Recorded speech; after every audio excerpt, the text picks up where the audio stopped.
నమస్కారం, welcome to 108 news Telugu. నా పేరు గౌరీ. ముందుగా బులెటిన్ లో హెడ్లైన్స్. ఢిల్లీ ఎన్నికల పోలింగ్ సందర్భంగా మోదీ ట్వీట్. ప్రజాస్వామ్య పండుగలో ఓటర్లందరూ పాల్గొనాలని మోదీ పిలుపు. 2 తెలుగు రాష్ట్రాల్లో ఎక్కడా లేని విధంగా భారీ ఆదియోగి విగ్రహం.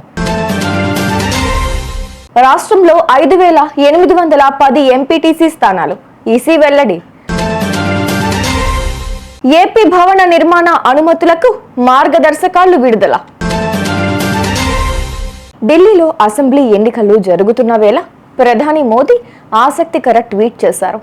ఢిల్లీ అసెంబ్లీ ఎన్నికల్లోని అన్ని స్థానాలకు ఈరోజు ఓటింగ్ జరుగుతోంది.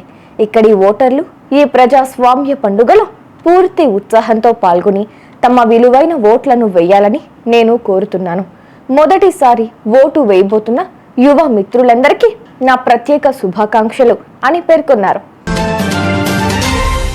అంబేద్కర్ కోనసీమ జిల్లాలోని మండపేట మండలం ద్వారపూడి అయ్యప్ప ఆలయానికి ఆంధ్ర శబరిమలగా పేరుంది.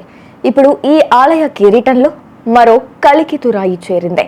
2 తెలుగు రాష్ట్రాల్లో ఎక్కడా లేని విధంగా భారీ ఆదియోగి విగ్రహాన్ని గుడి ముంగిట ఏర్పాటు చేశారు. మహాశివరాత్రి సందర్భంగా ఈ నెల 26న ఉదయం 7:30 గంటలకు ఈ విగ్రహాన్ని ఆవిష్కరించనున్నారు. నిర్మాణం కోసం నిర్వాహకులు 40 లక్షల రూపాయలు వెచ్చించడం గమనార్హం. రాష్ట్రంలో మొత్తం 5,810 ఎంపీటీసీ స్థానాలున్నట్లు ఈసీ లెక్కల్లో తేలింది. గతంలో 5,857 స్థానాలుండగా ఈసారి వాటి సంఖ్య తగ్గింది. జీహెచ్ఎంసీ, ఇతర నగరపాలక, పురపాలక సంస్థల్లో కొన్ని గ్రామాలు విలీనం అవ్వడమే దీనికి కారణం. మండలానికి కనీసం 5 స్థానాలు ఉండేలా అధికారులు జాబితా రూపొందించారు. మరోవైపు రాష్ట్రంలో 32 జడ్పీ, 570 ఎంపీపీ, జడ్పీటీసీ స్థానాలు ఉన్నాయి. రాష్ట్రంలో భవన నిర్మాణ అనుమతులపై ఏపీ సర్కార్ మార్గదర్శకాలు విడుదల చేసింది. సెల్ఫ్ సర్టిఫికేషన్ స్కీమ్ కింద భవన నిర్మాణ అనుమతులపై పురపాలక శాఖ ముఖ్య కార్యదర్శి సురేష్ కుమార్ మార్గదర్శకాలు జారీ చేశారు. అన్ని పట్టణ ప్రాంతాల్లో స్థానిక సంస్థలే ఇక నుంచి అనుమతులు ఇస్తాయి.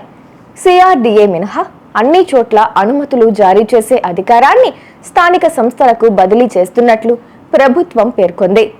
చూసారుగా, ఇవి ఇవాల్టి బులెటిన్ అప్డేట్స్. మరో బులెటిన్తో మళ్ళీ మీ ముందుకు వస్తాను. అంతవరకు కీప్ వాచింగ్ 108 న్యూస్ తెలుగు.